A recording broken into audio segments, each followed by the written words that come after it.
Hello, YouTubers, friends, compatriots, bootlickers, shills, desolate source, peasants, vassals, IRS agents. I'm a useful idiot. Today I want to talk about the real Barack Obama IRS scandal. And this story breaks at a good time because I've posted a number of videos on this unfolding IRS scandal. And I just don't see the same story that most people have, and I've taken a lot of flack for it. And the reasons why I don't see the story the same way, because first of all, I'm used to partisan histrionics in order to build up a story that really isn't there. They make a story out of it by grand gestures and grandstanding and histrionic speech.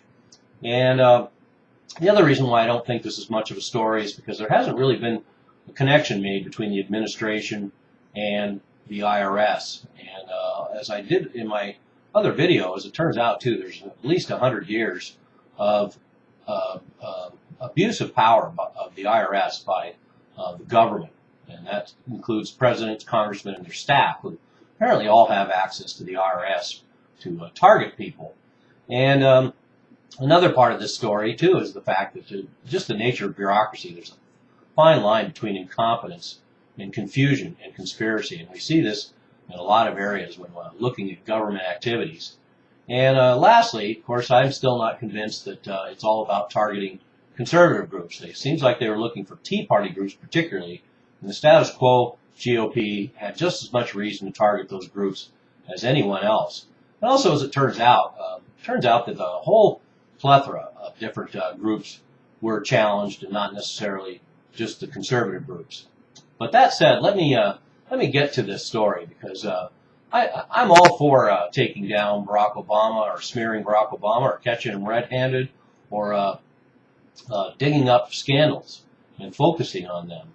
I'm definitely about that, but I just try and stay away from manipulated crises and manipulated scandals. There's plenty of scandals, legitimate scandals, to go after. And in fact, I'm going to do a separate video on all the real Barack Obama scandals, because there's plenty of them. But let's get to this story, because it's pretty outrageous. So it turns out Lois Lerner, the senior IRS official at the center of the decision to target Tea Party conservative groups, signed paperwork granting tax-exempt status to the Barack H. Obama Foundation, a very shady charity that operated illegally for years and operated by Barack Obama's half-brother, Malik Obama, who has 12 wives, has been accused of domestic violence, and recently unsuccessfully ran for mayor of Kenya.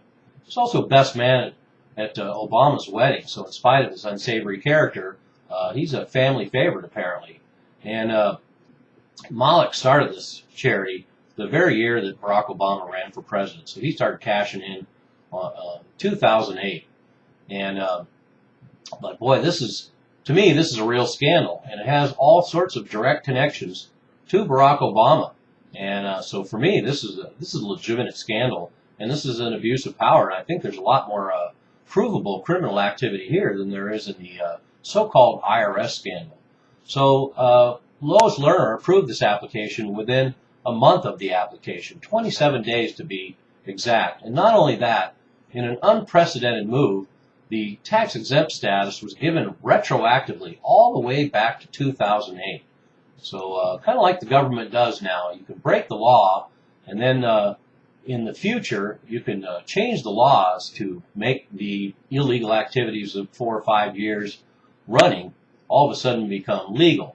And that's what we have here, retroactively granting tax-exempt status to this foundation going back 5 years now. And this is not a secret. The National and Legal Policy Center filed an official complaint with the IRS in May of 2011 asking why the foundation was being allowed to solicit tax-deductible contributions when it hadn't even applied for an IRS determination. And the group's 990 filings for 2008 and 2009 weren't even submitted to the IRS until May of 2011. And let me remind you that according to documentation, it is illegal to operate for longer than 27 months without an IRS determination and continue to solicit tax-deductible contributions. 27 months is certainly been surpassed in this case. Another thing about this is the foundation is theoretically based in Arlington, Virginia, but wasn't even registered in the state of Virginia, despite the foundation's website claiming it was there. And it's also not clear exactly what the foundation does. There's no evidence it helps poor Kenyan children, and on the website it claims it built a madrasa, but after 5 years, and I would assume on the strength of Barack Obama's name that they've gotten lots of money. The fact that they've only built one school in Kenya at the cost of doing business in Kenya after 5 years suggests to me that a lot of that money is going right into Obama's brothers, half-brothers' pockets. In fact, Malik started this charity in 2008 immediately, and there's been no filing of its expenditures over those 5 years, which is also required by the IRS. So here we have it. Here is more of a scandal, and a more provable scandal, and I certainly hope this gets a lot more attention. But unfortunately, as things turn out, it seems to be the manufactured outrage and scandals are the ones that get the attention. And then the real scandals like this one turn out to be smaller stories that should get a lot more attention. I'm a useful idiot. Don't you be one too.